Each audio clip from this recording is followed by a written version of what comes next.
Personne n'aurait imaginé qu'être considéré comme le pire dans son domaine puisse rapporter autant d'argent.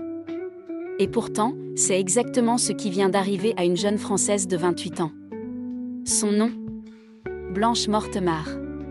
Originaire de Paris, elle fait aujourd'hui parler d'elle dans le monde entier après avoir remporté un titre aussi improbable qu'hilarant, celui de « pire photographe du monde ». Et le plus incroyable dans cette histoire, c'est que cette distinction très particulière lui a permis d'empocher l'équivalent de 43 000 €, ainsi qu'un séjour exceptionnel de 10 jours en Islande, entièrement pris en charge. Oui, vous avez bien entendu. Alors que des milliers de photographes rêvent de décrocher des récompenses prestigieuses pour leur talent, Blanche, elle, a été récompensée pour l'exact opposé. Tout a commencé lorsque la compagnie aérienne Icelandair a lancé un concours totalement inédit. L'idée était simple mais terriblement efficace, trouver le photographe le moins doué de la planète. Un concept décalé imaginé pour démontrer qu'aucun appareil photo, même entre les mains du pire photographe du monde, ne pourrait réussir à rendre les paysages islandais vraiment laids. L'initiative a rapidement pris une ampleur inattendue. Des participants des 4 coins du globe ont envoyé leurs pires clichés avec l'espoir de décrocher ce titre improbable.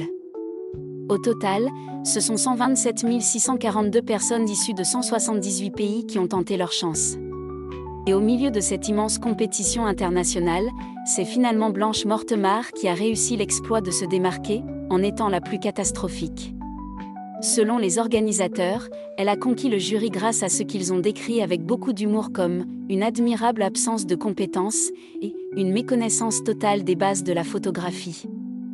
Autrement dit, là où certains ratent une photo par malchance, Blanche semble avoir transformé l'échec en véritable discipline artistique. Parmi les œuvres qui ont convaincu le jury, on retrouve notamment une photo de la Statue de la Liberté tellement surexposée qu'on distingue à peine le célèbre monument, englouti dans une immense lumière blanche. Mais ce n'est pas tout. Une autre image devenue culte montre une simple mouette posée sur un lampadaire. Jusque-là, rien d'anormal, sauf qu'une oreille apparaît dans un coin du cliché, comme si quelqu'un avait involontairement décidé de devenir le véritable sujet de la photo. Des détails absurdes qui ont provoqué l'hilarité des organisateurs. Lors de l'annonce des résultats, ces derniers n'ont d'ailleurs pas résisté à l'envie de plaisanter. La barre était basse mais, d'une manière ou d'une autre, tu as réussi à passer en dessous, ont-ils déclaré. Une phrase qui résume parfaitement l'esprit de ce concours hors du commun. Mais loin d'être vexée, la jeune Française a accueilli cette victoire avec énormément d'autodérision. Blanche s'apprête désormais à s'envoler pour l'Islande afin d'y passer 10 jours à photographier les paysages les plus spectaculaires du pays. Et elle ne compte visiblement pas changer ses habitudes.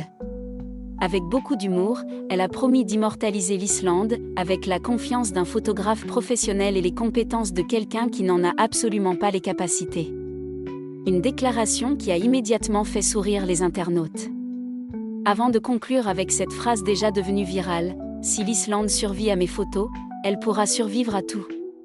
Cette histoire insolite rappelle finalement qu'il n'est pas toujours nécessaire d'être le meilleur pour attirer la lumière. Dans un monde où chacun cherche constamment à afficher la perfection, l'autodérision de Blanche Mortemart séduit autant que son incroyable récompense. Comme quoi, parfois, les plus grands succès naissent précisément de nos plus beaux ratés. Et vous, auriez-vous osé envoyer vos pires photos à un concours pareil, avec l'espoir de devenir officiellement le pire photographe du monde, et de repartir avec 43 000 €?